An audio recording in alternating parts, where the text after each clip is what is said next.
بەناوی خوای بەرز و باوتا سڵاوتان لێبێت بینەرانی ئەزیز و خۆشەویست خۆشحاڵ و بەختەوەرم کە ئەمڕۆژ لەگەڵ هاوکارم دانیار هاتینەوە خزمەتان بۆ پێشکەشکردنی ئەڵقەیەکی نوێی پرۆگرامی پەیامی ڕۆژ کام ڕۆژ کۆمەڵێک تەوەر و بڕگە و بابەتی نوێ و جیاوازمان بۆ ئامادەکردوون بە هیوای ئەوەی کە بتوانن بە دڕوودەرونێکی زۆر ئارام و بە تەندروستێکی زۆر باشەوە تا کۆتایی بینەری پرۆگرامەکەمان بن.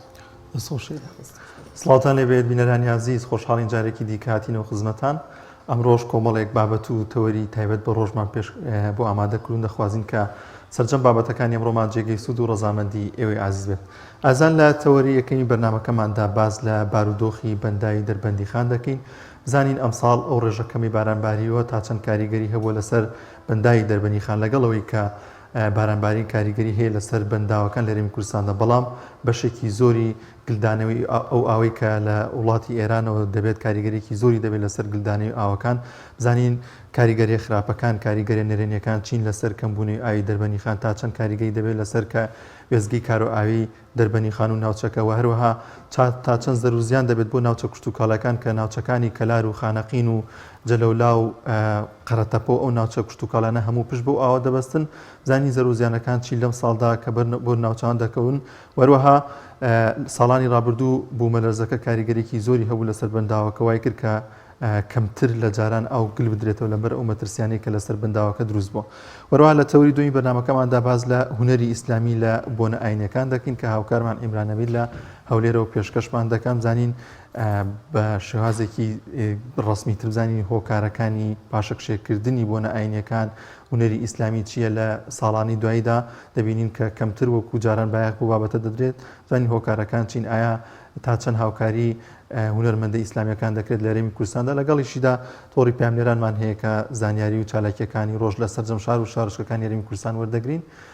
کۆمەڵێک بابەت و VTD کەشمان بۆ ئامادەکردن. بەڵێ دەستخۆش بەڵە بەڕێزان ساتاش دەچینە لای ڕەوشی کەش و هەوایی سەرجەم شار و شارۆچکەکانی هەرێمی کوردستان. فەرموون با پێکەوە بینەر بن.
وەڵازان لە تەوریەکەی بەرنامەکەماندا باز لە مەترسیەکانی بەنداوەکان دەکەین. وەروەها ڕێژەی کەم ئاوی لەم ساڵدا تا چەند کاریگەری هەبوو لەسەر بەنداوەکان و ئەو ئاوەی کە لە بەنداوەکاندا گل دەدرێتەوە. وەروەها کەمبوونەوەی ئاو لە بەنداوەکاندا تا چەند کاریگەری دەبێت لەسەر وێزگی کار و ئاوی وەروەها لەسەر ناوچە کوشت و کاڵەکان. میوانێکمان لە دەربەنی خانەوە دەبێت بەڕێز ڕەحمان خانی بەڕێوەبەری بەندای دەربەنی خان. کاک ڕەحمان سڵاوی خوات لێبێ، سپاس بۆم دەرفەتە بێمەت بەخشی.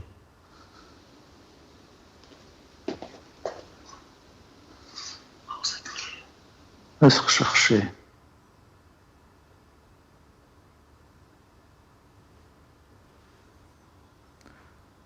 کاک ڕەحمان سڵاوی خوات لێبێت. دەگەر گوێت لە دەنگی ئێمە بێت دەمەوێت پێشەوەی بچینەوە سەر وردەکاری پرسیارەکانمان بەندای دەربەنی خانمان پێ بناسیێنی بزانین ئەم بەنداوە تا چەند توانای گلدانەوەی ئاوی هەیە و تا چەند سوودی دەبێت بۆ ناوچەکە.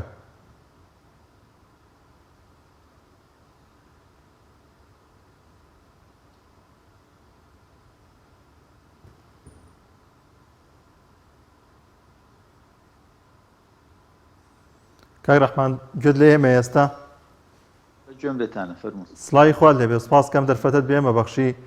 دەمەوێت پێشەوەی بچینە سەر وردەکاری پرسیارەکان بەندای دەربەنی خانمان پێ بناسیێنی بزانین ئەم بەنداوە تا چەند توانای گلدانەوەی ئاوی هەیە و هەروەها تا چەند دەبێتە مای سوود بۆ ناوچەکانی گەرمیان و ناوچە کشتتوکاڵەکان. سڵاو لە ئێوەش دیارە بەنداوی دەربەنی خان لە سەرەتای زستانی 1961 تەواو کراوە. بەنداوێکی گەورەیە توانای گلدانەوەی 3 ملیار مەتر سێژە ئاوی هەبووە. لە کاتی خۆیان بەرزترین بەنداو بووە لە شێوەی گڵبەردین لەسەر ئاستی دنیا. دواتر بەهۆی تەمەنی بەنداوەکەوە بەهۆی تەرەسوباتەوە بەهۆی قوڕولیتەوە لە ناو بەنداوەکە ئاستی خەزنی ئاو لە بەنداوی دەربەنی خان کەمی کردووە بۆ 2 ملیار و 600 ملیۆن مەتر سێجا. ئەو ناوچە فراوانانەی کە پشت بە بەنداوی دەربەنی خانە بەستن لە دەربەنی خانەوە دەست پێیەکە تا ئاگاتە هەموو ناوچەی گەرمیان و دواتر هەموو حوزی دیالە پشت بە بەنداوی دەربەنی خان و ئاوی سیروانە بەستن. ئەو ئاوەی لە زستان و بەهارە کۆکرێتەوە لە هاوین و پاییزە بەپێی بەرنمەیەک بۆ ئەو ناوچانە بەرەدرێتەوە و پێویستەکانی ئاودێری کشت و کاڵ و ئاوی خواردنەوە و پێویستەکانی تری ئاو بۆ ناوچەکە دابینەکات. زۆر باشە کاک ڕەحمان لەم بەنداوەدا چەند کارمەندتان هەیە و هەروەها لە چەند بەش پێکاتوە و لە ئێستادا ئایا هیچ معاناتێکتان هەیە معاناتەکانتان چین؟ بەڵێ دیارە بەنداوی دەربەنی خان بەڕێوەبەرایەتیەکە سەر بە بەڕێوەبەرایەتی گشتی بەندا و کۆگەکانی ئاو وەزارەتی کشت و کاڵ و سەرچاوەکانی ئاوی هەرێمی کوردستان 93 کارمەند لە بەنداوی دەربەندی خانە کارەکەن.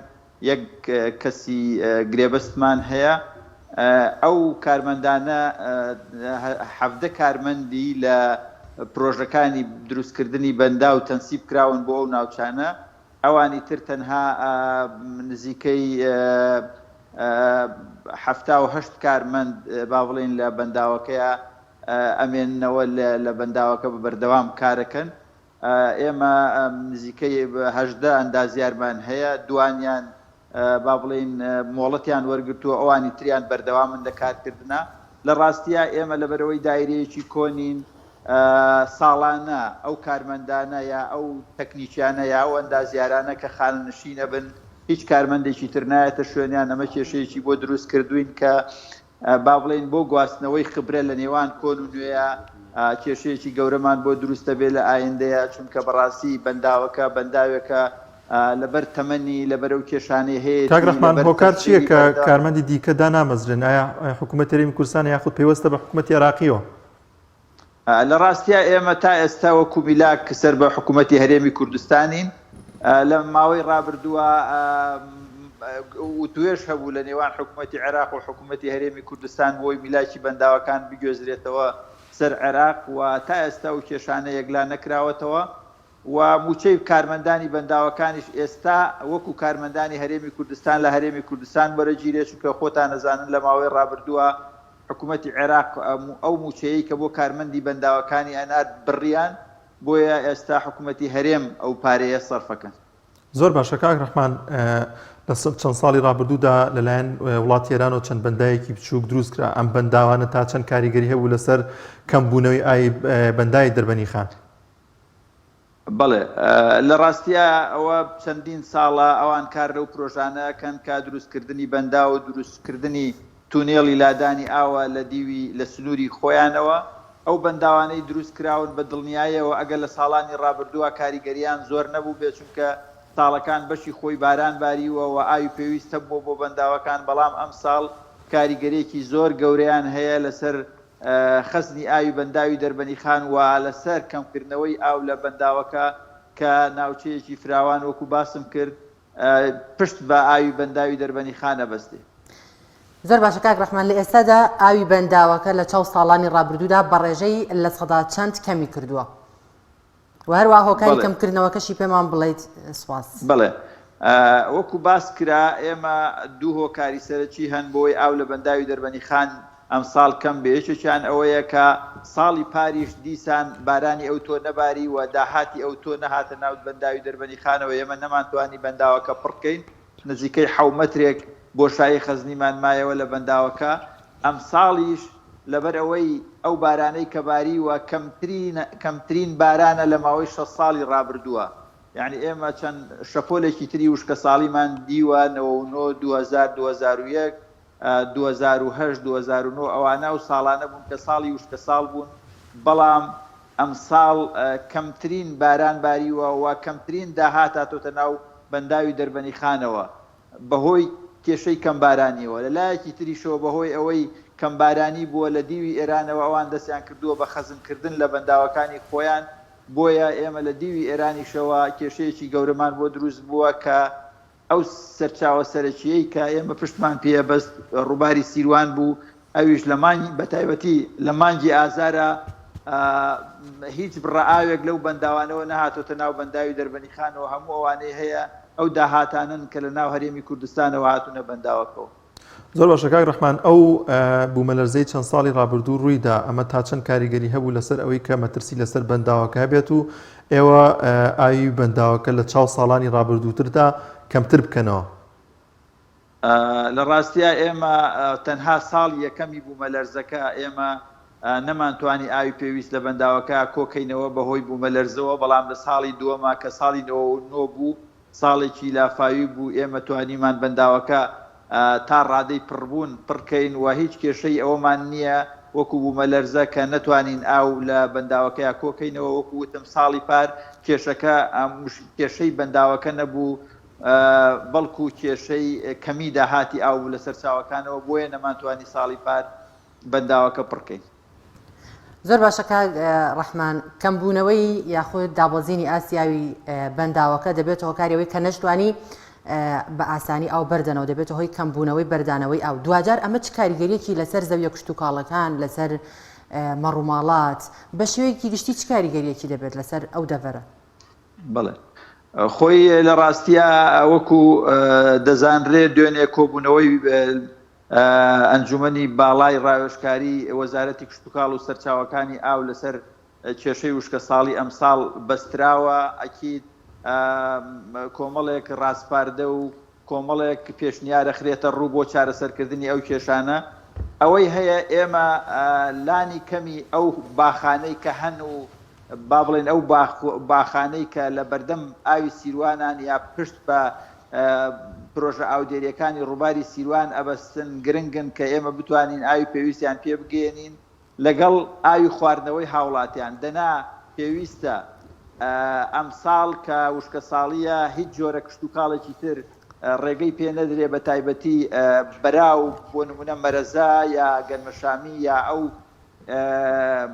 با بڵێن بەروبوومانەی کە ئاوێکی زۆریان پێویستە بۆ ئاودێریکردن. بۆیە لە ڕاستیە پێویستە ڕێنمایی پێویست دەربچێ کە کەمترین ئاو ئەمساڵ خەرج بکرێ و دەست بە ئاو بگیرێ و ئێمە کێ ناڵێ مەسەلەن ئەم وشکە ساڵیە درێژەی نابێ بۆ ساڵانی ئایندە، بۆیە لە ئێستەوە ئێمە خۆمانی بۆ ئامادەکەین. کەواتە کاک ڕەحمان، سەرجەم ئەو هۆکارانەی کە بوونەتە هۆی کەمی بەنداوی ئاوی دەربەندی خان تا چەند پەیوەندیان بە بێپلانی و سیاسەتەکانی حکوومەتی هەرێمەوە هەیە؟ بەڵێ لە ڕاستیە جارێ ئەو بەنداوانەی کە لە دیوی ئێران و لەسەر سیروان و ئەو پرۆژانەی کە لەو دی دروست کراون ئەوە حکوومەتی ئێران خۆیان دروستیان کردووە و حکوومەتی عێراقی بە پێی دەستور بەرپرسە لەوەی لەگەڵ وڵاتانی دراوسێ لەسەر ئاوە هاوبەشەکان و توێژ بکا و ڕێکەوتن بکا. ئەوە ئەلتیزاماتی حکوومەتی محەلی یا حکوومەتی هەرێمی کوردستان نییە، بەڵام حکوومەتی هەرێمی کوردستان بەو پێیەی کە ئەو ئاوانە هەمووی لە سنوورەکانی بەشێکی لە سنوورەکانی هەرێمی کوردستانەوە دێنە ناو عێراقەوە پێویستە لەگەڵ لایەنی عێراقی هەماهەنگ بێ بۆ فشارکردن یا بۆ توێژکردن لەگەڵ لایەنی بۆ کۆماری ئیسلامی ئێران بۆ ئەوی بگەنە ڕێکەوتنێک ئەو ئاوانەی کە گلیان داوەتەوە لانی کەم تەحویلی نەکەن بۆ دیوی سنوورەکانی خۆیان و پێویستەکانی خۆیانیان لێ دابین کرد بەشی تری بۆ خواروی بەنداوەکان بردنەوە بۆ ئەوەی ئەو دانیشتوانەی کە چەندین ساڵە پشتیان بەو ئاوە بەستووە و دەیان پرۆژەی ئابووری و هەروەها دانیشتوانێکی زۆر لە هەردوو بەری سیروان نیشتەجێ بوون پشتیان بەو ئاوە بەستووە بۆ ئەوەی بتوانن با بڵێن ژیانێکی شایستە بە خۆیان بە ئاوی خۆیان دابین ببێ. زۆر باشە کاک ڕەحمان کەمبوونەوەی ئەم ئاوا کاریگەری دەبێت لەسەر وەبەرهێنانی کارەبا لە ناوچەکەدا بۆ پێی کە بەندای دەربەنی خان 240 مێگاوات کارەبا بەرهەمدێنێت. ئەم ساڵیاخ و ساڵانی ڕابردوو ئەمە کاریگەری هەبووە لەسەر بەرهەمێنانی کارەبا زۆرێک لە دانیشتوانی ناوچەی گرمیان و کەلار و دەربەنی خان گلەیەوە دەکەن لەگەڵەوەی کە ئەو وێزگە کارەبایە لێیان نزیکە بەڵام کارەبای کەمتریان هەیە بە هەمان شێوەی شارەکانی دیکەی هەرێمی کوردستان. لە ڕاستیە وێزگەی کارۆئاوی لە بەنداوی دەربەنی خان تەنها 249 مێگاوات کارەبا بەرهەمەهێنێ نەک 240 ئەمە یەک دوو ئێمە بەپێی ئەو ئاوەی کە خەزنی ئەەکەین یا ئەو داهاتی کە دێتە ناو بەنداوی دەربەنی خانەوە پلان دەدەینە وەزارەتی کارەبا بۆ بەردانەوەی ئاو یا بەرهەمێنانی کارەبا. لە ڕاستیە ئەم ساڵ بەهۆی کەمی ئاوەوە نیوەی ساڵی پار کارەبا بەرهەمێنراوە و لە ڕاستیشدا ناوچەکانی گەرمیان و دەربەنی خان و هەموو شوێنەکانی تریش پشت بە بەرهەمێنانی کارەبای بەنداوی دەربەنی خان بە تەنها نابەستن چونکە لە ڕاستیە ئەوان کارەبایەکی زۆریان پێویستە و ئەو کارەبایەش لە دەربەنی خان بەرهەمەهێنرێ بەهۆی کارۆئاویەوە کارەبایەکی زۆر کەمترە لە پێویستەکانی خەڵک بۆیە کارەبای دەربەنی خان تەنها لە ڕووی تەکنیکیەوە پاڵپشتی با بڵێن سیاسەتی کارەبای مرکزی حکوومەتی هەرێمە و شەبەکەی مرکزی دعمەکە بۆ کێشەی چارەسەرکردنی ڤۆڵتیەوە و کێشانەی تر. کەواتە کاک ڕەحمان بە شێوەیەکی ڕێژەی لە ئێستادا ئەو بەنداوە چەند ئاوی تێدایەوە چەندیش کەمی کردووە؟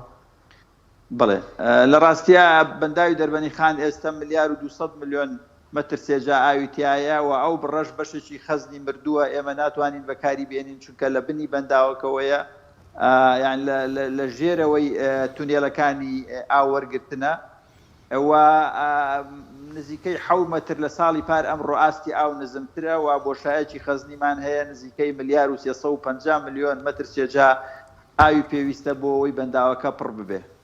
زۆر باشەکەواتە لە ئێستادا هیچ پلان و ڕێکارێکتان هەیە بۆ ڕاگررتنی زیاتر کەمبوونەوەی ئاوی بەنداوەکە؟ ئێمە لە ڕاستیە ڕاگررتنەکە ئەوەیە ئێمە ئەو ئاوەی کە بەریە دەینەوە بۆ ناوچەکانی خوار و لانی کەمی پێویستەکانی خەڵکە یعنی لەوە کەمتر ناتوانین ئاو بەردەینەوە یعنی ئەگەرگاو کەمتر بەردەینەوە هەر لە ئێستەوە کێشەیەکی گەورە بۆ ئاوی خواردنەوەی ئەو خەڵکە دروستە بێ و هەروەها لە ڕاستیە کە ئاو کەمە بێتەوە لە ڕووی نەوعیشەوە کێشەی بۆ دروستە بێ و نەوعێتی ئاوەکەش خراپە بێ. بۆیە ئێمە ئێستا لە بەنداوی دەربەنی خان لە ڕاستیە لە جیاتیەوەی ئاو سەرکەوێ بەهۆی ئەوەی کە لە دیوی ئێرانەوە ئاو گیراوەتەوە و داهاتمان لەوێەوە تا ڕادەی 0 بۆیە ئێمە ئاستی ئاو دائەبەزێ ڕۆژانە 2 بۆ 3 سنتیمەتر ئاستی ئاو لە بەنداوی دەربەنی خان ئێستا دائەبەزێ. کەواتەوە هیچ پلانێکتان هەیە؟ پلانی ئێمە ئەوەیە کە لە ئێمە سبەینێ لەگەڵ لایەنی عێراقیش دوو سبەی لەگەڵ لایەنی عێراقیش کۆبوونەوەمان هەیە لەسەر ئەو مەوزوعە. لە ڕاستیە ئێمە لە 1/6 ئێمە لێرەوە چاوەڕێەکەین تا 1/6 ئێمە ساڵانە پلانمان عادەتەن وایە لە زستان و بەهارە تا 1/6 چاوەڕێەکەین تا کۆتایی وەرزی خەزمکردنی ئاو لە 1/6 دەست بە بەرنامەی هاوینەی خۆمانەکەین یعنی بە هەڵسەنگاندنی ئەو ئاوەی کە لە بەنداوەکەیە خەزممان کردووە چونکە لە مانجی داهاتوشدا ئەگەری ئەوە هەیە کە باران ببارێەوە ئەگەری ئەوە هەیە کە ئاو داهات زیاد بکە بۆیە ئێمە لە 1/6 پلانی هاوینەدانین و ئەو ئاوەی کە هەمانە دابەشی یەکەین بەسەر ئەو مانگانەی کە با بڵێن لە هاوین و پاییزە ناوچەکانی خوار و پێویستیان بە ئاوە پلانەکەمان لە 1/6 دانین. زۆر باشە کاک ڕەحمان پاکێجی ئێوە داواکاری ئێوە چیە لەگەڵ لایەنی عێراقی کە دادەنیشن و گفتوگۆ دەکەن لەسەر بەندای دەربەنی خان بەگشتیان بەنداوەکانی دیکە بەگشتی لە هەرێمی کوردستاندا؟ خۆی لە ڕاستیە ئەو کۆبوونەوەیە بۆ هەڵسەنگاندنی بارودۆخی ئاوە چونکە ئەم کەمی ئاو لە بەنداوی دەربەنی خانیا لە بەنداوی دوکانە کاریگەری ڕاستەوخۆی لەسەر ناوچەکانی تری عێراقەیە بە تایبەتی ئاوی دەربەنی خان 80 بۆ 90% ئەو ئاوەی کە کۆیە کاتەوە لە خواروی ناوچەکانی ناوەڕاست و خواروی عێراقەوە زیاتر پێویستیان پێایە. ئەوان بەنداوی حەمرین کە لە خواروی بەنداوی دەربەنی خانەوەی لە ڕاستیە وەزعی ئاوی زۆر خراپترە لە بەنداوی دەربەنی خان ئێستا. لە ڕاستیە ئێمە لە کۆبوونەوەکە هەموو ئەو کێشە و گرفتانەی کە هەمانە بۆ ئەوەی بتوانرێ ئەو ئاوەی کە بەرە درێتەوە لە بەنداوی دەربەنی خان بگاتە ناوچەکانی گەرمیان بە تایبەتی. یەکێک لەو گرفتانە ئەوەیە کە ڕێڕەوی سیروان کێشەیەکی زۆری بۆ دروست بووە، یعنی بە تایبەتی لە هاوینە ئەوە نەڕوبەری ئاوی بۆ دروست بووە، بەشی زۆری بە هەڵمبوون لەو ناوچانە ڕوەدا یان ونبوونێکی زۆر لە ئاو هەیە لە نێوان ئەم دەربەنی خان و کەلار و جەلەولاو ئەو شوێنانەیە. پێویستە حکوومەتی عێراقی پاڵپشت بێ یا دەست پێ بکە یا بودجەدانێ بۆ چارەسەرکردنی ئەو کێشانە و ڕاستکردنەوەی مەساری ئاو بۆ ئەوەی بە کەمترین خەسارەت ئاو بگاتە شوێنی خۆی. ئەمە یەکێکە لەو خاڵانە. خاڵێکی ترەوەیە بە دڵنیاییەوە ئێمە داواکەین کە حکوومەتی عێراق لەگەڵ لایەنی ئێرانی گفتوگۆ بکەن و بگەنە ڕێکەوتنێک بۆی ئەو ئاوانەی کە لە بەنداوەکانی خۆیان کردوێتەوە بەشێکی بەردەنەوە بە ئاراستەی بەنداوی دەربەنی خان بۆی ئێمە بتوانین لە هاوین و پاییزە جۆرێک لە داهاتی ئاومان زیاد کە بۆ ئەوەی بتوانین ئاوی زیاتر بەردەینەوە بە ناوچەکانی خوارەوە. زۆر باشە کاک ڕەحمان، لە ماوەی ڕابردوودا کارمەندانی بەنداوەکان بەندای دەربەنی خان و دوکان کۆمەڵی کێشەوگرفتیان نەبوو، مانگرتنیان لە کارەکانیان ڕاگەن، هەرچەند ئێستا لەوانەیە کێشەکانیان چارەسەر کراوێ، بەڵام چ زەمانەتێکی کە ئەو کێشانە دووبارە نەبێتەوە. ئێوە لەم کۆبوونەوەیتان لەگەڵ لایەنی عێراقی پلانتانیە باسی ئەو بکەن کە موچەکانی ئەو کارمەندانە لە ڕاستەوخۆ لە بەغدادەوە بێت بۆ ئەو کارمەندانە؟ لە ڕاستیە ئەو کێشەیە چەندین جار باس کراوە لەگەڵ لایەنی عێراقی و لەسەر ئاستی باڵا جەنابی وەزیری کشتتوکاڵ و سەرچاوەکانی ئەو کێشەی باس کردووە و هەروەها وەفدی و توێژکاری هەرێمی کوردستان لە بەغا و کێشەی باس کردووە و کۆبوونەوە لەگەڵ جەنابی سەرۆکوەزیرانیش کراوە لەگەڵ وەزیری سەرچاوەکانی ئاوی عێراقا بۆ چارەسەرکردنی ئەو کێشەیە. بەڵام ئەوەی هەیە ئەوان پێداگری لەسەر نەقلی میلاکی بەنداوەکانەکەن و تا ئێستا هەرێمی کوردستان ڕازی نەبوون لەسەر ئەوە و ئەو کێشەیە وا بە معلقی ماوەتەوە پەیوەندی بە ڕێکەوتنی نێوان حکوومەتی هەرێم و حکوومەتی عێراقەوە هەیە بۆ چارەسەری ئەو کێشەیە. لە ڕاستیە ئێمە کێشەی کارمەندانمان تا ئێستا چارەسەر نەکراوە، بەڵام ئەوەی چارەسەر کراوە بە کاتی موچەی کارمەندانمان لە حکوومەتی هەرێمی کوردستان وەرەگرین بەڕاستی، بەڵام جیاوازین لە هەموو لە موچەی کارمەندانی هەموو بەنداوەکانی عێراق، یعنی ئەو حەوافز و ئیمتیازاتانەی لە باڵێن لەلایەن حکوومەتی عێراقەوە دەدرێت بە کارمەندی بەنداوەکانی عێراق، کارمەندی بەنداوەکانی هەرێمی کوردستانی لێ بێبەش کراوە. زۆر باشەکە ڕەحمان، پێشتر ئاماژەت بەوە کرد کە ئەگەر باران ببارێت ئەم کێشەیە چارەسەرەکرێت، کەواتە پێت وایە لەم چەند مانگەیدا تا مانگی 6 ئەگەر ڕێژەیەک باران ببارێت کەمبوونەوەی ئاوی بەنداوەکە چارەسەر بکرێت، یاخود لە ئێستادا ئەو بەنداوە پێویستی بە چەند ڕێژەی ئاو هەیە کە لەم کەمبوونەیە لە مەترسی کەمبوونەوەی ئاوی بەنداوەکە ڕزگاری بێت؟ من باسی ئەوەم کرد، وتم ئێمە ملیار و 350 ملیۆن مەتر سێجا بۆشایی خەزنیمان هەیە کە ئەتوانین ئاوی تیا کۆکەینەوە بەنداوەکە، یعنی بە قوڵایی 18 مەتر ئێمە بۆشایی لە بەنداوی دەربەنی خانە هەیە پێویستی بە پڕبوونەوەیە. بەڵام ئەو بارانەی کە لە ئایندەیە دێ بە دڵنیاییەوە ناتوانێ ئەو کێشانەی ئێمە چارەسەر بکە ئەم ساڵ بە تایبەتی. بەڵام هەمیشە بارانبارین یا زیادکردنی داهات بەشێکی کەم لە کێشەکانمان چارەسەرەکات، چونکە بەڕاستی وەرزی خەزمکردنی ئاو زۆر کەمی بەبەرەوە ماوە و وەرزی بارانبارینیش زۆر کەمی بەبەرەوە ماوە.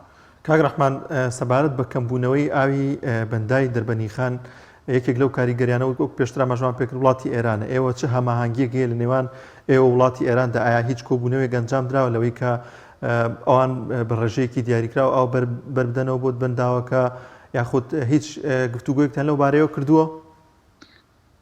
وەکوتم هیچ لە ڕاستیە هیچ کۆبوونەوە و هیچ هەماهەنگیەک لە نێوان ئێمە و لایەنی ئێرانی نییە، بەڵام لەلایەن حکوومەتی هەرێمی کوردستانەوە وەزیری کشتتوکاڵ و سەرچاوەکان پارێزگارەکان هەڵەبجە سلێمانی زۆر جار لەگەڵ قۆنسڵی ئێران گفتوگویان لەسەر ئەو مەسەلەیە کردووە و پەیامی هەرێمی کوردستانیان ناردووە بۆ لایەنی ئێرانی بۆ ئەوی چاویان لە هاوڵاتیانی هەرێمی کوردستان و ئەو ناوچانە بێ کە ئەکەونە خوارووی سیروانەوە و وەکو وتم بەپێی دەستور کۆبوونەوەی ڕسمیەکان پێویستە حکوومەتی عێراقتیایە بەشدار بێ یا حکوومەتی عێراق ئەنجامی بدا.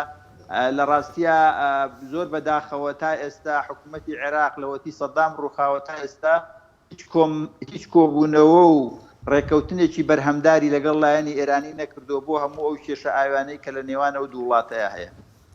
بەڵێ زۆر سپاس بۆ بەڕێز ڕەحمانخانی بەڕێبەری بەنداوی دەربەندی خان، زۆر سپاس کە ڕاستەخۆ لەگەڵمان بووی، سپاس بۆ زانیاریەکانت. بەڵێ بینەرانی عزیز و خۆشەویست دەچینە لای ناوبڕێک و دواتر دەگەڕێنەوە لەگەڵتان بەردەوام دەکەین.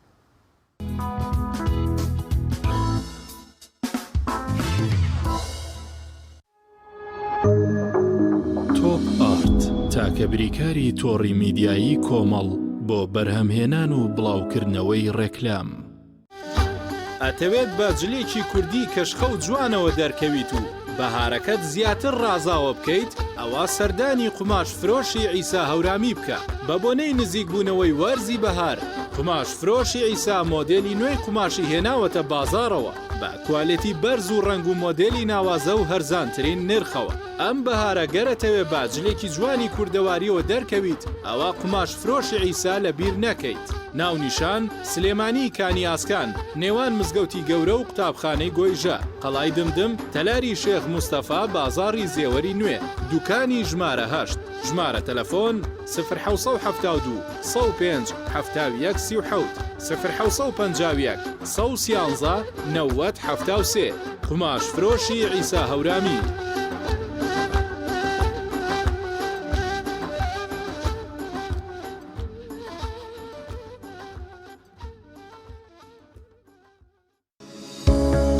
کۆمپانیای ئاکۆکەریم.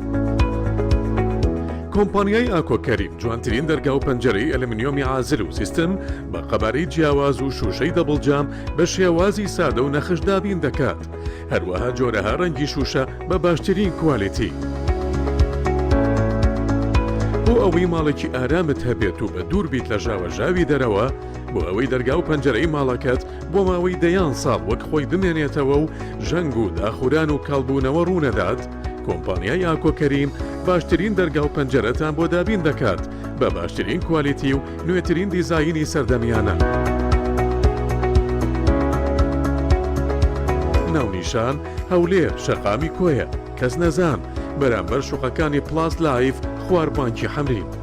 0750 411 71 11 0750 411 81 11.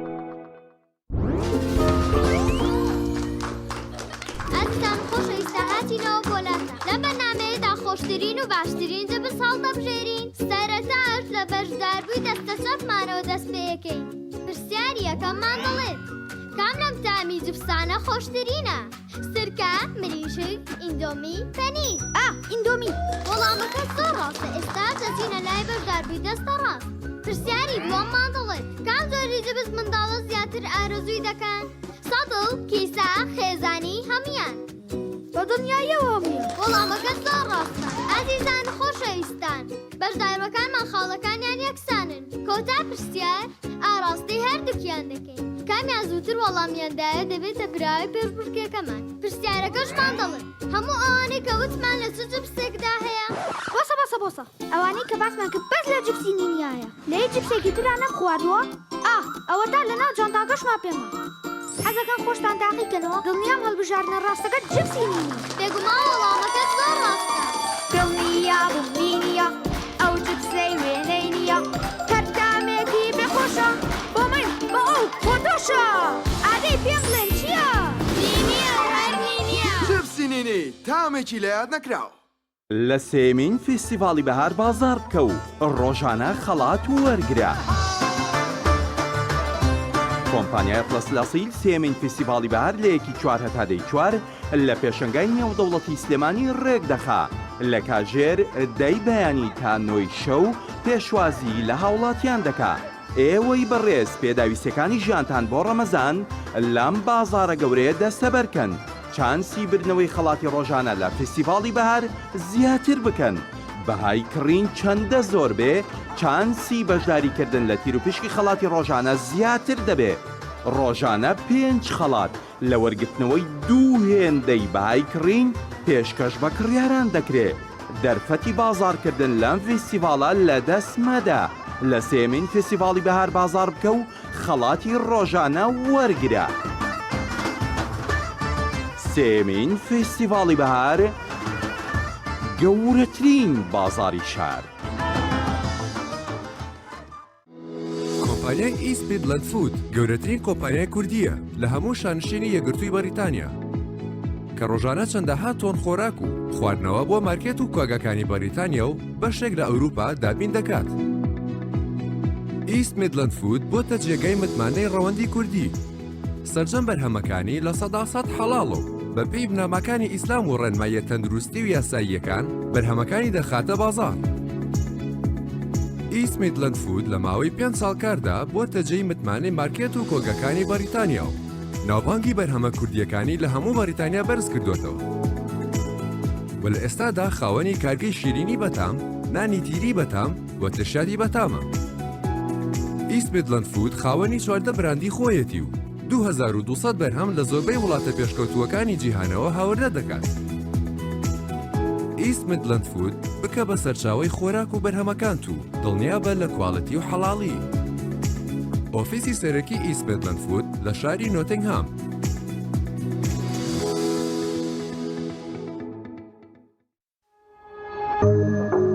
تۆپ ئارت تاکە بریکاری تۆڕی میدیایی کۆمەڵ بۆ بەرهەمهێنان و بڵاوکردنەوەی ڕێکلام.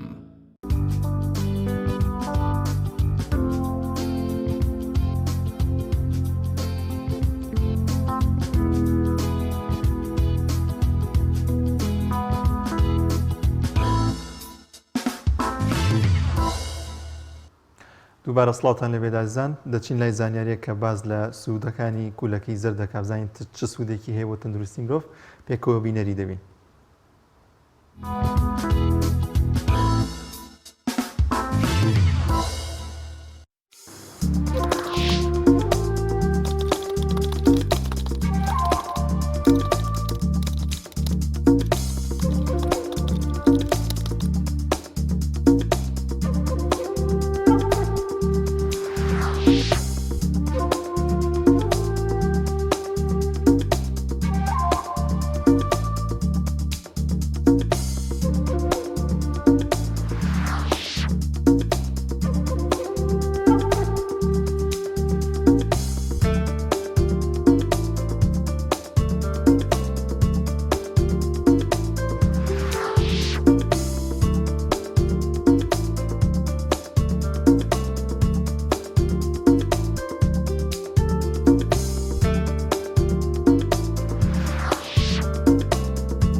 بەڵازان بڕگەیەکی دیکەی بەرنامەکەمان تۆڕی پامنێران وەردەگرین لەسەر جەمشار و شارەکانی هەرێمی کوردستان دەبینین کە زۆرێک لە شارەکانی هەرێمی کوردستاندا کۆمەڵێک چالاکی و زانیاری هەیە بە تایبەت کە دوێنێ بوومەلەرزەیەک لە زۆرێک لە شارەکانی هەرێمی کوردستاندا ڕووی داوە. ئەمەش کاریگەریەکیە بۆ زۆرێک بە تایبەت قەزای پێنجێن کە بۆ پێیکە لە وێنانی لە سوۆشیال میدیا بڵاو بۆ کاریگەری و زیانی هەبووە لەسەر چەند بینایەک و چەند ناوچەیەک. سەبارەت بە پارێزگای سلێمانی دەچمە لای پەیامنێرمان ڕامیار عوسمان. ڕامیار سڵاوی خوات لێبێ، دوایین زانیاریەکانی پارێزگای سلێمانی چین؟ سڵاوی خوا لە ئێوەش بێ دانیار. ئێمە ئێستا لە داتا سێنتەری بوومەلەرزەزانی سلێمانی دیارە وەکو خۆ دامەژەت پێ کرد بە شێوەیەکی بەرچاو دوێنێ لە پێنجوێن ئەو مەلەرزەی کە ڕوویدا و هەستی پێکراوە و لە سلێمانیش بە هەمان شێوە هەستی پێکراوە بەڵام بەپێی ئەو داتانەی کە بڵاو کرانەوە چەقی مەلەرزەکە شاری مەریوان بووە بۆیە یعنی پێنجوێنش نزیکە لە سنووری مەریوانەوە بۆیە زیاتر لەوێ هەستی پێکراوە کەمتر لە سلێمانی بەڵام بۆ ڕاستکردنەوە و پشتڕاستکردنەوەی ئەم داتانە من دەچمە لای کاگاراز بەڕێوەبەری سنتەری داتا سنتەری مەلەرزەزانی سلێمانی بزانین ئایا چەقی مەلەرزەکە وایە ئەوەی کە دوێنە بڵاو کراوەیان شوێنێکی تر بووە و زانیاری زیاتر لەسەر ئەو مەلەرزەی کە ڕووی داوە چی هەیە کاک ئارەسڵاو دەبێت زۆر سپاس بۆ جەنابە سپاس دەکەم زۆر سپاس ئەو داتانەی دوێنە بڵاوکرانەوە کە چەقی مەلەرزەکە ڕۆژهەڵاتی کوردستان بووە و مەریوان بووە تا چەند ڕاستە و ئایا مەلەرزەکە پێوەرەکەی چەند بووە ئەگەر ینی شیکردنەوەیەکمان بۆ بکەین بەپێی ئەو شیکردنەوەی داتانێکە لای ئێمە تۆمارکراوە و کارمەندانمان شیکردنەوەیان بۆ کردووە 5 لەدای 4 بووە نزیک شارۆچکەی 5 نزیکەی 10 کیلۆمەتر ناو خاکی هەرێمی کوردستانە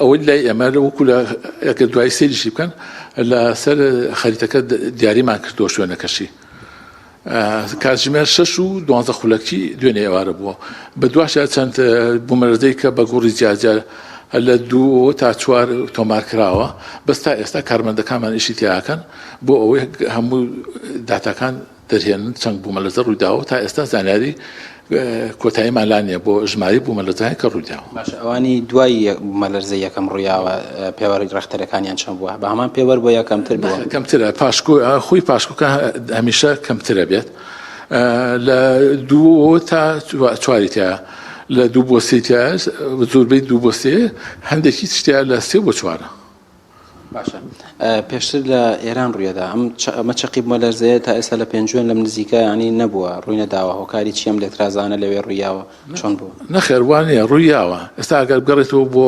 ئامارەکان 75 ساڵەوە پێش هەر لە پێنجوون بە هەمان گۆڕ وەکو لە ئاماری هەمانە ڕوویاوە کە 6 کەسیش بووە بە قوربانی لە ساڵی 1946 تۆ تا ئێستا لەوێ چەقی مەلەرزە نەبووە ڕووی مەلەرزە بەردەوامە لە هەموو شوێنێک بەس ڕەنگە پلەکەی نزمتر بێت چکم پێنجون هەڵەبجە دەربەنی ئەمانە بڵێ سنووری عراقێران لەسەر پشتێنە هێڵ نییە ئێمە زۆر جار کە باسێکرێ هێڵ نییە پشتێنەیە چکم لە ئەنجامی یەکەوتنی 2 پلێتە ئێمە پلێتی عەربی پلێتی فارسیمان هەیە لەسەر ئەم پلێتانە چەندین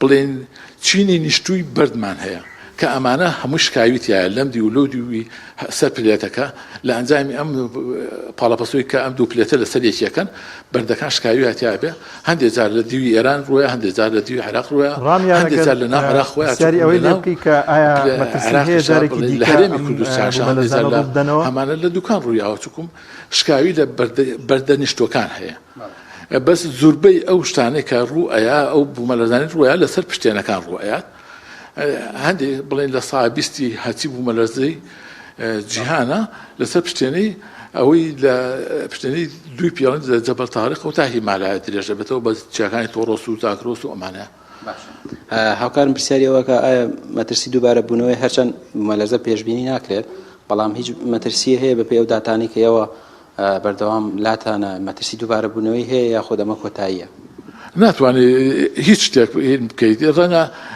هەندێک جا سێرەکەی بوومەلەرزەیەک هەیە ئەڵێ ئەمە ڕئیسیەکەی سێرەکەیەوە پریشۆکە زووتر یعنی بەقوتر بەس وەکو ئەو داتانەی کە هەتا ئێستا لە ڕوویابێ لە پێنجوون پێ دەڵم 75 ساڵەوە پێش بەو گوڕە ڕوویاوە یعنی بۆ پلێ تا ئێستا لەو ناوچەی ڕوونیاوە ناتوانێت هیچ کەسێ ناتوانێت ساسە بڵێ ڕووناتەوە بەس ئەگەرێکی زۆر لاوازە باشە خسە و چییە بۆ خەڵکی پێنجوێن چونکە ترسێکی زۆریان لە نیشتووە ئەم ترسانە تا چەند لە جێگەی خۆیەتی نەک خەڵکی پێنجوون داوا کار بۆ هەموو ئەو دانیشتوانی سنوورەکان لە پێنجوون لە هەڵەبجە لە دەربەنی خان یەکەم هەچیەک خان و یا باڵەخانە یا هەچیە دروست دەکەن هەوڵبەن بە کەرەسەی باش دروستیکەن تونگ و تۆڵ بێ بۆ ئەوەی بەرگەی چووکم ئەوان ئەگەری ڕوودانی بوومەلەرزە لە ناوچەکان زیاترە دووەم لە کاتی ڕوودانی بوومەلەرزەشە خۆیان نەشڵەژێنن لەسەر خۆ بن بۆ ئەوەی ئەگەر هاتوو سێمیش ئەگەر هاتوو خانۆکانیان زەرەری پێگەشت چۆڵی بکەن تا هێمن نەبێتەوە خەڵگە هاتە دەرەوە دوێنێ لە کامێرەکانە دەرکەوتووە دروستە لە کاتی مەلەرزا بێتە دەرەوە چونکە من بیسوماڵانە بە بچیتە ژێر مێز و دیوار و سوچ ئەوانەوە ئەمە تا چەند دروست ئەگەر لە کاتی هینە هەیە لە قادرمە خۆیڵا قاچێشکە زەرێ زیاتر پێکەوە یعنی ئەگەر لە ژوورەکە لە دوورکەڕۆ لەو شوێنانی کە شت کەوتنە خوارەوەی پانکەیە سوورەیە یا وێنەیەکە لە پەنجەرە دوورکەورەوە لە سوچابی یا ژێر قادرمە ئەوانە شوێنێکی سەلامەتترن. دەست خۆش کاگاراس دانیار ئەو سنتەرە وەکو ئاماژەم پێکرد لەسەر ئەو سنتەرە ئەو داتانە تۆمارەکە کە زیاتر ئەو مەلەرزانی کە ڕوەدان لێرە هەم چەقەکەی هەم پێوەری ڕێختەرەکەی دیاریەکە کە چەقی مەلەرزەکەەوە ئەو ڕێختەرەی بۆ مەلەرزەکە کە پێوەرەکەی چەند بووە ئەمەیان ئەم زەدە ئەوە ڕێیسەکەی بەڵێ ئەمانەی کە ڕامیانەگەر پێ بڵێ ڕێنمایی زیاتر چیە بۆ هاوڵاتیان لەم حاڵەتانەیە دەبینی زۆرێک لە وڵاتیان لەم کاتانە لەو ڕووداوەدا دەڕژێنە سەر کۆڵانەکان و لە شەقامەکان دەمێنەوە ئەمە زیانی دەبێت یاخود دەبێت چی بکرێت لەو حاڵەتانەیە باشە کاگاراس ئەگەر پرسیارێکی تری لێ بکەم هاوکارم پرسیارەوەکە ڕێنماییتان چییە بۆ هاوڵاتیان چونکە خەڵکێک زۆر لەسەر شەقام دەمێنێتەوە بە تایبەتی ئەوەی کە دوێنە ڕوویە خەڵکی زۆر لەسەر شەقام مایوە هاتوونەتە کۆڵانەکان ینی جێگەیان ڕاخسە لە دەرەوە ڕێنمایی چییە بۆوان بەڵام ڕووکەی دەکامێت والله وەک پێشتر پێم وتن وتم ئەگەر هەچ خانوویەک ئەزانن زەرەری پێگەشتوت چۆڵیکەن لە کاتی ئێستاە هەتا هێنیەکان ئەجنا ئەوانی کە پێویست ناکات توشتی ترست و دڵ ڕاوچە بکەن هەچ کەس من ناتوانم بە یەکێک بڵێم نازانم خانۆکەی چۆن دروست کردووە تۆ سەر خاونەکەی باشوێ پێویست ناکات بێتە دەرەوە وڵایەکە تۆ بزانی یە خانۆکە بە ڕێکوبێکی و بە کەرەسەی باش و بە ستاندەر دروست کردبێ پێویست ناکات چونکە ئێمە ئێستا لە دەربەنی خان ئەو چەندها خانووی تیا دووسێ خانە ڕووخە بوو لەبەرەوەی کەمە کوڕی هەیە لە یا لە تەڵسیمی هەیە لە جێبەجێکردنیە کاگاراس بەڵە دانیار دەگەڕێمەوە لای تۆ ئەوەی کە بینیتان ئەو داتایانە بۆ زانیارانە بوو لەسەر ئەو مەلەرزەی کە دوێنێ ڕوویداوە ئەو مەلەرزانەی کە بەدوای ئەوی شاهاتن و ئەو پێوەرە ڕێختەرانی کە لە مەلەرزەکانە هەبوو زانیاریەکان لە داتاسەنتەری مەلەرزەزانی سلێمانیەوە بۆ ئێمە قسەڕوو بەڵێ بەڵێ زۆر سپاس بۆ پەیامنێرمان ڕامیار عوسمان سپاس بۆ زانیاریەکانت بەڵازان ئەوەی کە دوێنێ بینرا لە زۆرێک لە شارەکانی کوردستاندا ئەچەنە بە ڤیددیو بە وێنش بڵاو کراوەتەوە کە کاریگەری و زیانی هەبوو لە چەند ناوچەیەک بە تایبەت ناوچەی پێنجێن کە چەند بینایەک ڕووخاون و دەوترێت لە ڕێگەی پارێزگای هەڵەبجەش و ڕێگاکە قلیشی بردووە و کاریگەری هەبوو لەسەر و ناوچانە بە شێوەیەکی گشتی بوومەلەرزە زیاتر لە وڵاتی ئێران ڕوودەدات بەڵام وەکو ئەوەی کە هەرێمی کوردستان و عێراق دراوسەی وڵاتی ئێران و لەسەر ئەو هێڵی بوومەلەرزەیە کاریگەری دەبێت لەسەر ناوچەکانی هەرێمی کوردستان خۆشبەختانە سپاس بۆ خۆتا ئێستا چەند ساڵی ڕابردوودا بوومەلەرزەیەکی بۆ شێوەیە زۆرە نەبووە کە وەک لە زۆرێک لە شارەکانی ئێران ڕوودەدات کە چەندین کەس گیان لە دەست دەدەن و چەندین شوێن خاپور دەبن بەڵام لە هەرێمی کوردستاندا سپاس بۆخۆی گەورە تا ئێستا حاڵەتی لەو شێوە ڕووی نەداوە هەرچەندە زەرورزیانی خۆی هەیە بەڵام نەگەشتوتەوە ڕادەیە کە بۆ شێوازە زیان بگەێنێت بە ناوچەکانی هەرێمی کوردستان لە چەند ساڵی ڕابردوودا بوومەلەرزەیەکی گەورە لە هەرێمی کوردستاندا ڕوویدا مە زیانێکی زۆری بە تایبەت لە ناوچەی دەربەنی خان و ناوچەکانی گەرمیاندا ڕوویدا کە بۆ هۆی گیان لەدەستدان و ڕوخانی چەند شوێنێک بە تایبەتی تریش کاریگەریەکی زۆری هەبوو لەسەر بەندای دەربەنی خان کە خەڵک هاوڵاتیان سەرپەرشتیارانی بەنداوەکە زۆر مەترسیان هەبوو لەسەر ئەوەی کە کاریگەریەکەی ڕوو لە زیادبوون کە بەڵازان دەچینە لای زانیاریەکی دیکە کە باز لە دۆلار دەکات کە ئەو وێنانی کە لەسەر دۆلارن ئەو کەسایەتیانی لەسەر دۆلارن وڵاتی ئەمریکا وەک ڕێزێک بۆ ئەو کەسایەتیانە هەستاوە بە هێشتنەوەی وێنەی ئەو کەسایەتیانە کە کاریگەریەکی زۆریان هەبووە لەسەر ئەمریکا لەسەر ئابووری ئەمریکا و لەسەر بەرەو پێشبردننی ئەو وڵاتە پێکۆبینەری ئەو زانیاریە دەبین.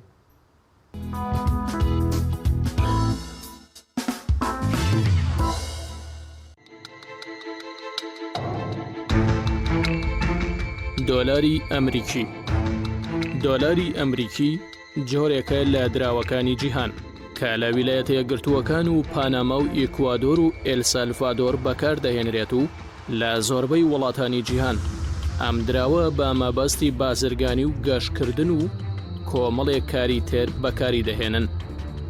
بەچووکترین یەکەی دۆلار پێی دەڵێن سنت. دۆلار دراوێکە لە کاغاز دروست ناکرێت بەڵکو لە 175 لە لۆکە و لە 125 لە کەتانە. ڕۆژانە 8.9 تۆن مەرەکەب لە دروستکردنی دۆلار بەکار دەهێنرێت. تا ئێستا گەورەترین دراوی دۆلار کە چاپ کرابێت 100,000 دۆلار بووە. بۆ یەکەم جار و لە ساڵی 1992 یەکەم دۆلار لە ئەمریکا چاپ کرا. ئەو کاتە وەک ئێستا نەبوو کە تەنها لە کاغەزێک بێت، بەڵکو 3 جۆر بوو. با بەهاترین جۆریان لە زێڕ دروست کرا بوو. جۆری مامناوەندەکەی لە زی و جۆری سێمیشی لە کانزای مەس دروست کرا بوو. هەر لەو ساڵشدا وەک دراوی فەرمی ئەمریکا ناسێندرا. ئەم شێوازە بەردەوام بوو تا لە ساڵی 1861دا شەڕی ناوخۆ لە نێوان باکوور و باشووری ئەمریکا ڕوویدا و لەو کاتەدا حکوومەتی ناوەندی باکوور پێویستی بە پارە بوو. نەشی دەویست هەرچی زێڕ و زیوی هەیە لە دەستی بدات، بۆیە دۆلاری کاغەزی چاپ کرد کە ڕەنگێکی سەوزی هەبوو وەک ئەوەی ئێستا هەیە. تاوای لێهات لە کۆتایی شەڕەکەدا نزیکەی 461 ملیۆن دۆلار لە جۆری کاغەزی چاپکرا و دەرکرا بوو. دراوی دۆلار وێنەی چەندین سەرکردە و شوێنی مێژووی وڵاتان لەخۆ دەگرێت. ئەو کەسایەتیانش ڕۆڵی گەورەیان هەبووە لە پێشخستنی وڵاتەکەیاندا، وەک وەفایەک بۆ دەستکەوت و ماندووبوونیان ناووێنەیان لە سەردراوەکان دەهێڵدرێتەوە. چەندین وێنەی کەسایەتی و سەرکردەکانی ئەمریکا لەسەر دراوی دۆلار بوونی هەیە. لێرەوە ئاشنایان دەبین. جۆرج واشنتن بە باوکی ڕۆحی ئەمریکان ناو دەبرێت. یەکەم سەرۆکیشە کە وێنەی لەسەر دراوی ئەو وڵاتە بوونی هەیە و یەکێک بوو لە شۆڕژگێڕە بەناوبانکەکانی ئەمریکا و بە دامەزرێنەری ئەو وڵاتە دادەنرێت و یەکەمین سەرۆکی ئەمریکایە و وێنەکەی لەسەر دراوی 1 دۆلاری بوونی هەیە. تۆماس جیفرسۆن سێم سەرۆکی ئەمریکایە و بە یەکێک لە گەورەترین عەقڵە ڕۆشنگەرەکانی ئەو وڵاتە لە قەڵەم دەدرێت و لە سەردەمی ئەودا جوگرافیای ئەمریکا 2 هێندە زیادی کرد. وەک وەفایەک بۆ دەستکەوتەکانی وێنەکەی لەسەر 2 دۆلاری بوونی هەیە. ئەبراهام لینکۆڵن 16هەمین سەرۆکی ئەمریکایە. وڵاتەکەی لە پارچە پارچە بوون ڕزگار کرد و کۆتایی بە سەردەمی کۆیلایەتی هێنا. هەر بۆیە وێنەکەی لەسەر 5 دۆلاری پارێزراوە وەک ڕەمزێکی نیشتیمانی. ئەلێکساندەر هامیلتۆن لە حکوومەتەکەی جۆرج واشنتن وەزیری دارایی بووە و بارودۆخی دارایی وڵاتی بەرەوپێش بردووە. یەکەم کەس بوو کە بانکی لە ئەمریکا دامەزراندووە. دەستکەوتەکانی بۆ گەلەکەی وای کردووە وێنەی لەسەر دراوی 10 دۆلاری دابنێن. ئەندرۆ جاکسۆن حوتەم سەرۆکی ئەمریکایە و کەسایەتێکی سەربازی و هاندەرێکی باش بووە بۆ پێشخستنی وڵاتەکەی. چەندین جار لە ڕوبەڕووبوونەوەی دوژمنەکانیدا و لە جەنگە سەختەکاندا سەرکەوتنی بەدەست هێناوە و بە تایبەت ئەو شەڕانەی کە لەگەڵ بەریتانیا ڕوویان داوە. دادپەروەری کۆمەڵایەتی لە ئەمریکا چەسپاند. هەر بۆیە وێنەکەی لەسەر 20 دۆلاری دەبینین. یولیسیس گرانت 18هەمین سەرۆکی ئەمریکا بوو. ئەمریکیەکان بە پاڵەوانێکی نەتەوەیی ناوی دەبن. ڕۆڵی گەورەی هەبوو لە کۆتایی هێنانی شەڕی ناوخۆی وڵاتەکەی کە بەهۆی ئەو شەڕەوە ئەمریکا لە لێواری دابەشبووندا بوو. هەر بۆیە وێنەکەی لەسەر 50 دۆلاری تا ئێستا پارێزراوە. بنجامین فرانکلین یەکێک بوو لە ڕۆشنبیرە بەناوبانگەکانی ئەمریکا. کتێبخانەی هاوبەشی لە ئەمریکا دامەزراند و باشداری لە چەندین داهێنان و دۆزینەوەدا کردووە. زانایەکی گەردوونزانی و فیزیایی بووە. بۆیەجێگەی شانازی ئەمریکیەکانە و وێنەکەی لەسەر 100 دۆلاری پارێزراوە تا ئەمڕۆ.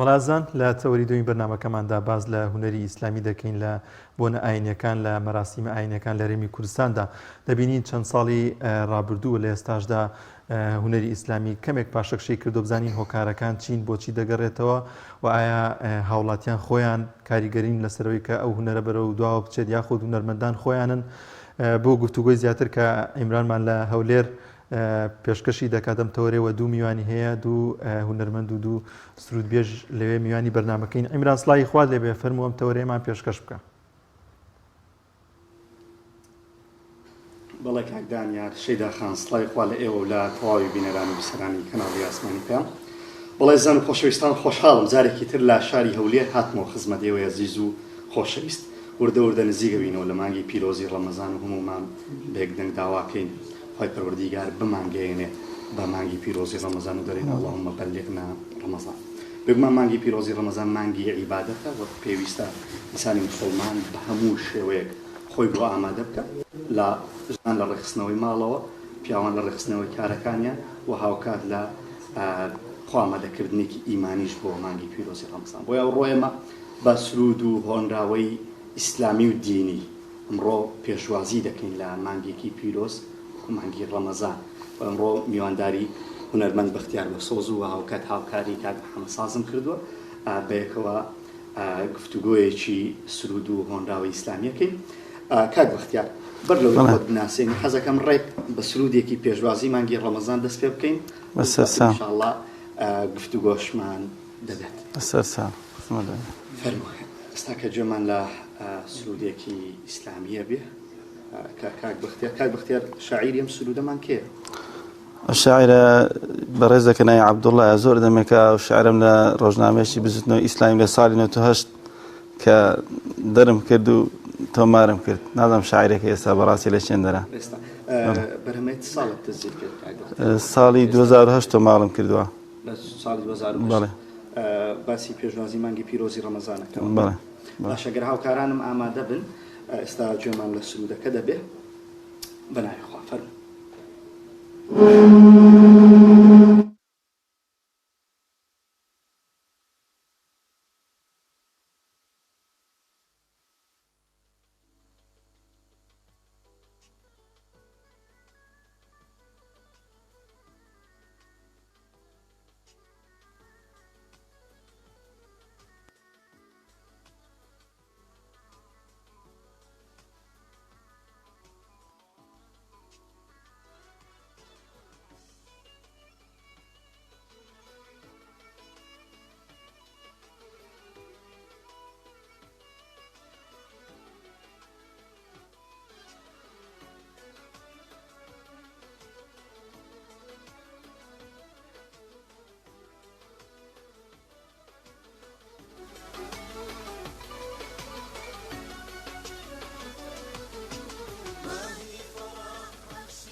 کاک بەختیار بەسی وەکت لە ساڵی 1990 و شعرێت بەرچاو کەوتووە پێم بڵێ لە کێوە لە ناو بواری هونەری زەمان. سپاس بەخۆی گەورە هەر لە مناڵیەوە ینی لە قوتابخانە بووم لە سەرەتایی کە مامۆستا وەختە گاسی دەکردم دەیگوت بەختیارەوە گۆرانی بڵێ وەختە گۆڕانی زیاتر گۆرانی سیاسی ئەو شتانە مۆدیل هەبوو لە ساڵی نۆتەکان. لە 95-96 بەڕاستی بەشداری ئاهەنگە ئیسلامیەکانم دەکرۆک و مەولود و بۆنە ئاینەکان یعنی شعرێک لە هەر جێکە با پەیام دەکرێت وەختەوە ئێستا نەبوو شاعری باش و ئانەمان زۆر لە بواری ئاینی ئیدێ و شعرم بە بەرچاوی کە لە ڕۆژنامەیەکدا بزوتنەوەی ئەو وەختە کە ئەو شعرم بەڕاستی ینی ڕۆژنامەکەم کڕی بە بیرم دێ بەس لەبەر ئەو شعرەیە. ئارێ وەڵڵا دەستوشاوە خۆش بێت. بەگشتی کاک بەختیار خاوەنی چەند بەرهەمی تاوەکو ئێستا؟ تقریبا 20 بەرهەمی تۆمارکراوم هەیە و تقریبا دەیان کلیپ لە بۆ کرایە بەڵام ینی 4-5 دەبی بەڕاستی کوالێتی کلیپەکان زۆر بەرز نینە. کاک بەختیار پێم بڵێ لای هونەرمەندان مانگی ڕەمەزان مانگێکی چۆنە ئێوە چۆن پێشوازی لە مانگی پیرۆزی ڕەمەزانەکەن؟ بەڵێ بەتەئکید وەکو هەر تاچێشتی موسڵمان ڕەمەزان قودسیەت و پیرۆزی خۆی هەیە و ئێمەش وەکو ئەو بەهرەی خوای گەورە پەیمانیدا دەتوانین بە دەنگەکانمان و بە ئاوازەکانمان بەڕاستی پێشوازی ئەو مانگە دابین و بیڕازێنینەوە زەبار شتێک کە بتوانین بیکەین. زیاتر مانگی ڕەمەزان بەچی خەریکن مەولود و ئەو بابەتانە هەیە؟ وڵی بۆ خۆم بانگەکان لە مزگەوت بانگەکان دەدەم زیاتر ینی کودەری خۆم تونند و تۆڵتر دەکەم و بەیانیان لە مزگەفتەکەی لای ماڵی خۆمان ئەو پێی دەرێنە هەولێرە پێ دێنە سەڵاوات پێشمانجی سبەینان دەست پێ دەکەین. ئیدی بەڕاستی خوای گەورە لێمان قبول کە ئیدی عیبادەتە و قورئان خوێندنەوە شتانەیە. خوای پەروەردگار ئینشاءڵڵا لە هەموو لایە قبول کە. کاک بەختیار بچینە لای سرودێکی تر ئینشاءڵڵا ئەگەر هاوکارانمان حازر بن کاک محەممەدیش حازر بێ کچکە کاک محەممەد دا لێ بدنیش دەکەین بەڕاستی تاخیر بەخۆکەتی لە بینەرانیش ئاساییە لە کەم و کوڕیمان تۆزێ ببوو نەو بەرنامەی بەڵنیایەوە بەرنامە تۆزێ سەرەتاکەی بە کەم و کوڕی بەڵام ئینشاڵڵا کۆتاییەکەی شتێکی خۆشتان پێشکەشەکەین. کاک محەممەد تۆ ئامادەی؟ سەلامەتی کاک حاجی کەیفیش ئەگەر ئامادە بێ لەگەڵ کاک بەختیار کاک بەختیارە و سرودەمان بەڵێ ئەوەش بەڵێ شعرەکەی کاک ئاواد ئالانیە ڕێزسڵام نەبووی هەیە و پێشتەکچەکەشی بەڕاستی لاڵانەوەی کە بۆ خۆم بۆم داناوە پێشکەشتانی دەکەم. زۆر باش کاک بەختیار فەرمووی ئێستا کاتی تۆیە و شعرێکی خۆشمان ئینشاءڵڵا پێشکەش کاک محەممەد ئامادەیە تۆش فەرموو کاک بەختیار. کاک حاجی ئامادەیە تۆش فەرموو.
ماوەیەکی زۆر پرۆڤاکەن لەسەر شارێک تاوەکۆی کەم بەس شعرەکان چۆن هەڵیتە بژێری ینی سەرەتا بە ئاوا ینی ئەوە حەزی خۆتە یان کەسێ بۆ دیاریتەکە چۆنە بە گشتێکە سوودەکانە وڵای تەمان شعرەکان بەپێ ئەوەی کە ئەتوت تێ بابەتێک دەستنیشانکە یان لەسەر پێغەمبەری سەڵڵەهو عەلەیهی وسەلەم لەسەر ڕەمەزانە لەسەر نیشتیمانە لەسەر هەر بابەتێکە تەمانەتە ئەو شعرە هەر دەبژێری کە پەیوەندە بە بابەتەکەوە بەڕاستی یان ئێستا سوپاس بەخوای گەورە شاعری زۆر باشمان هەیە شعرەکانیان بەڕاستی شعری جوان و ناسکن تەمان بۆ خۆمان هەر دەبژێرین و ئاوازەکانیش حەسەب ئیمکانیەت هەیە دەتوانین بۆ خۆی لە بۆی دانێ و هاشە بیباتەرای عازف مۆسیقەکە یان مامۆستایەکی مۆسیقا ئاوازەکانی لە بۆ دابنێ بەگشتی ئاوازەکانی جەنابەت لە دەرەوە دابنێیان ئاوازەکانی پشیشان خۆتە وڵای زۆربەی هەر زۆریان بە خۆم دابناون یان چەند بەرهەمێک نەبی چەند برادێک بۆیان داناوم ئەوەی دیکەم بە خۆم دامناوە کاک بەختیار بە جۆرێک لە جۆرەکان دەبینین بەتایبەت سرود و هۆنراوەی ئیسلامی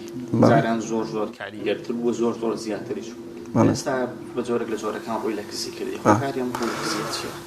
جاران زۆر بە ئاسانی تۆمار دەکرا و کلیپ دەکرا ڕەنگە هەر لە ڕادێنی بە دەفەیە سرودێکیان تۆمار کردیان برای بەڕێز سەبوو شەید محەممەد خەڵەکانی ئەوانە لە ئاخارێک دەیانگۆ زۆر ئاسایی بوو زۆر تام چێژش بوو بەڵام ئێستاکە زیانی ئێستا کاک ینی کوالێتی بەرز پێویستی بە کوالێتی بەرزێ پێویستی بە مۆسیقای باشەیە پێویستی بە کلیپی باشەیە یعنی ئێستا ناکرێ بەڕاستی لەو دنیا بەرفراوانەی سۆسیال میدیا شتی کرد و کاڵ بکرێ ئەگەر ئەم دەتوانم هەم ڕۆژێک سرودێک تۆمار بکەم هەموو ماژێ بەرهەمێک تۆمار بکەم بەڵام ئایا بە کوالێتی زەعیف ڕەنگە هیچ کەناڵێک ئامادە نەبی دای بەزین لەبەر هەندێ تەکالیفیشی زیاترە کە تەکالیفی زیاتر بوو بەڕاستی لە توانای ئێمەدانە بۆیە ینی بەرهەمەکانمان زۆر بە کزی دەڕوا زۆر ینی شەکانمان ئێواشە باش بە زۆر لە جۆرەکان هونەرمەندمان ماوە ئێستاش هونەرمەند ماوە بەڵام بەرهەمەکان تەنها خۆکاری ئەو تەکلیفە مادیە بەتەئکید هەمووی مادیە تەکلیفە مادیەک کێشەتان هەیە لە ڕووی شعر و ئەو بابەتانەوە نەخێر شعر و ئاوازی کێشەمانێ لە ڕۆ فەنیەکەی بەڵام بەڕاستی لە ڕووی پاڵپشتیەوە باشە لە ماوەی ڕابردوو هەر لەگەڵ سەلیمە مر لێرە بەرنامەیەکمان کرد هاوڵاتیان کۆمنت دایانووسی باشە خۆ ئەگەر بێت و بە شێوەی جاران بگوترێ بێ مۆزیقا و بێ ئەوە ئێمە شەیداتری ئەو جۆرەی حەزمان بەو جۆرە هەیە ئێوە بۆچی ئەو بابەتتان هەر نەهێشتووە والله زۆر ئاسانە بابەتەکە بمانێت تۆماریکەین بەڵام ڕەنگە کەناڵەکەی جەنابتان داینە بەزێنی بۆ شێوازە یان تەلەڤیزۆنەکان ئامادە نەبن کاک عیمرانجان یعنی لە دوای 2002 کە سامی یوسف و ماهرزین و ئانا هاتە ناو ساحەکەی بەڕاستی یعنی ئەرکتان قورستر ئەرکمان قورستر و ڕاستی ئیشەکانیان ینی سەپێی سەمە ئیش بکەن بۆ هەم خەڵک ببین نەک تەنها مسلمان ببینی ینی غیرە مسلمانیش ببینی کابرایش عالمانیش تەماشای بکات بەڕاستی پێش ئەوە شەبیتن لەگەرەوە ئەمە بابەتە شەبیتن بەڕاستی بەبێ مۆسیقا بەبێ ئیقاعەوە شەبیتن بەڵام بەڕاستی بتێ لە بۆ تیڤیەکان شتێکی جوان بکەی دەبیت کوالێتی بەرزبی کاک بەختیار لە تقریبا ماوەیەکی زۆرە جەنابەت لە ناو بوارەکەی پێم بڵێ تا چەند کاریگەری هەبووە بە سەرچین و توێژەکان و خەڵک لە ڕێگای هونەرەوە بووە بە سەکۆیەکی داوە بۆ هاتنە ناو ئیسلام کاک عیمرانجان هونەر زۆر گەورە لە بەرنامەی تریش باسم کردو یعنی جیهانی ئێستا شەڕی ئێستا شەڕی ئیعلامە لەناو ئیعلامیش بەڕاستی شەڕی هونەرە تەماشاکە ئەو کلیپانێکە دەکرێت لە کوردستان ئەو هەموو ئافرەتە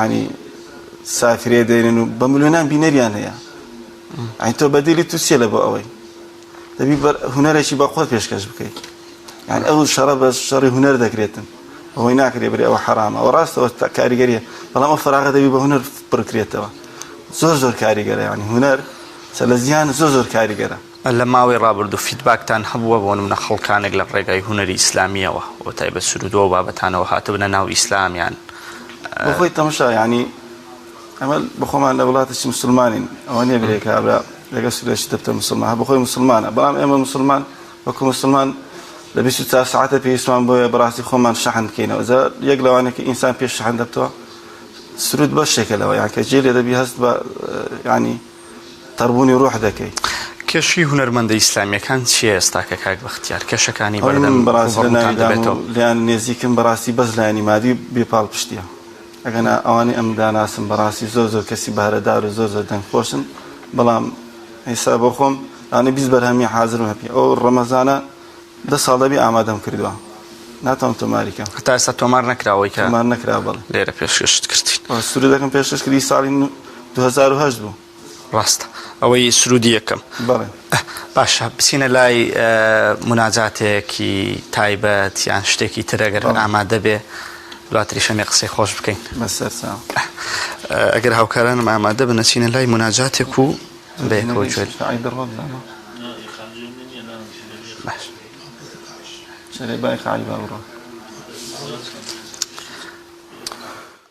گەروە بەستەی تۆ بمژینم تۆز و گەردا ئەهریمانی بەدخو ئەلقەی زکرم بەردا کە من کارم بەدبێ شیفای دنیا کوانێ شیفا خۆی ناساغە بۆ ئەم ئاهو دەردا شیفا خۆی ناساغە بۆ ئەم ئاهو دەردا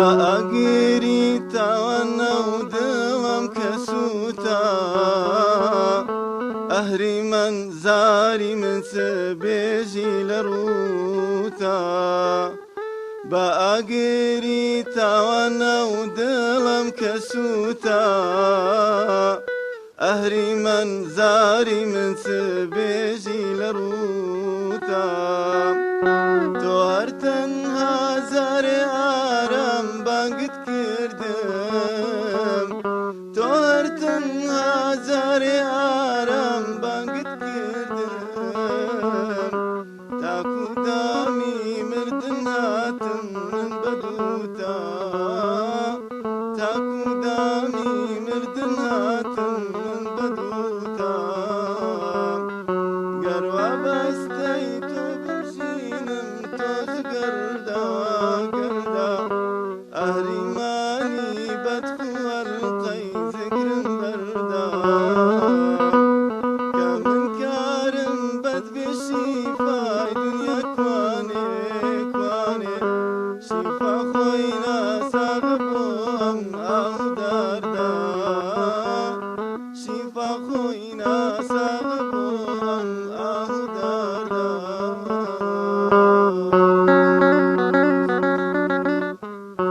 بختیار زۆر خۆشحاڵ بووین کاک بختیار وردە لە مانگی ڕەمەزان نزیکە بینەوە هیچ بەسەرهاتێکی خۆشت هەیە لە مانگی ڕەمەزان بەسەرهاتێکی خۆشمان پێشکەشکەی ماوەیەک لەو ساڵانەی ئاخیری مام دەروێشە بوو لە مزگەفتەکەمان عیشایان بانگی دەدا و عادەتەن لە بیدایەتی ڕەمەزانێ تا ساردی ڕەمەزانێ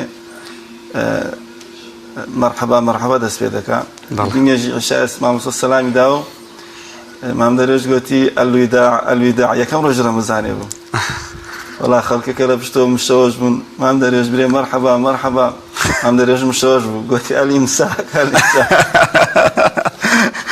هەرە لە خراپ شێواندیان دەوان وایە سەرەتاکەی مەرحەبای دەی بکەی هێشتا دەست پێ نەکردیا پێدەچی مام دەروێت زۆر بە ڕۆژەکەی ماندوو بێ ڕۆژی لە مزگەفتش ماشەڵڵا غەڵەتێکی بکەی دەبتە هەرا شۆشت دەکەن ئەوە بام شتێکی خۆش بجێڕمەوە تۆزە کاتمان مایەوە ئەو یەکمان هەبوو خزمێکی خۆمە هەر لێرە ناوی ناڵێم چوو بوو یەکەم جاری بوو بانگ بدا جاکە لە مزگەوتێ چوو گوتبی الله ئەکبەر الله ئەکبەر جاوەی خەڵکی لە دواوەشی بوو ئەوانیش لە دووی گوتبیان الله ئەکبەر الله ئەکبەر بەخوای دیارە غەڵەتم کردیە جارشکە گوتبی الله ئەکبەر الله ئەکبەر چار جار وەی گوت ئەوانەی پشتۆ هەردەیان گوت الله ئەکبەر الله ئەکبەر ئەویش هەر لە دوان هەردەی گوتەوە گوتیت بانگەکەم بە نیەتی خۆم تەواو کرد لە کاتێک تەمەشای پشتەوەم کرد یەک لە بن دیواری کرد یەک لەو لای کرد یە پێکەنینە کە هەڵڵایەکە کە زاگەی لە بانجی نەما بوو بزۆ بجاری وە هەیە لە مزگەوتی غەڵەت دەکەی ئیتر ئەوانەی پشتۆ لە بەچی لۆ چاکەنەوە لێت زیاتر تێک دەدەن کاک بەختیار زۆر خۆشحاڵ بووم سپاس بۆ تۆ بۆ میوانداریەکە دەگەر لە کۆتاییەکەی پەیامێ شتێکت هەبێ زۆر سپاسی جەنابتان دەکەم و برادرانی سلێمانیش و برادرانی ئێرش کە پەخش زۆر پێمانەوە ماندوو بن هیوای سەرکەوتن لە بە جەنابتانە بۆ کەراڵە جوانەکەتان دەخوازم زۆر سپاس دەکەین کاک محەممەد زۆر خۆشحاڵ بین کە لەگەڵمان بووی لەم بەرنامەیە بەڵێ زان و خۆشەویستان سەرەتا لەکەم و کوڕیمان ببورن لەم تەوەرەیە لە شاری هەولێر دواتر بەو هیوای توانیمان پێشوازێکی باش بە هونەری ئیسلامی لە مانگی پیرۆزی ڕەمەزان بکەین بۆ هیوای هەموو لایەکمان بگەین ڕەمەزان و ڕەمەزانەکەمان پڕکەین لە عیبادەت و پەرستشی پەروەردیگار دەگەڕێمەوە لای هاوکارانم لە شاری سلێمانیەوە دەستخۆش ئیمران بۆ پێشکەشکردنی ئەو تەوەرێ و ئەو بەرنامە هونەریە چێژ بەخشە زۆر سپاس دەکەین بەڵازان بارمەتی هاوکارانمان بەرنامەی پەیامی ڕۆژمان پێشکەشکردن دەخوازین کە سەرجەم بڕگە بابەتەکانی ئەمڕۆمان جێگەی سوود و ڕەزامەندی ئێوەی ئازیز بوو بێت تا بەرنامێکی دیکە بەخواتان دەسپێرین خواتان لەگەڵ خواتان لەگەڵ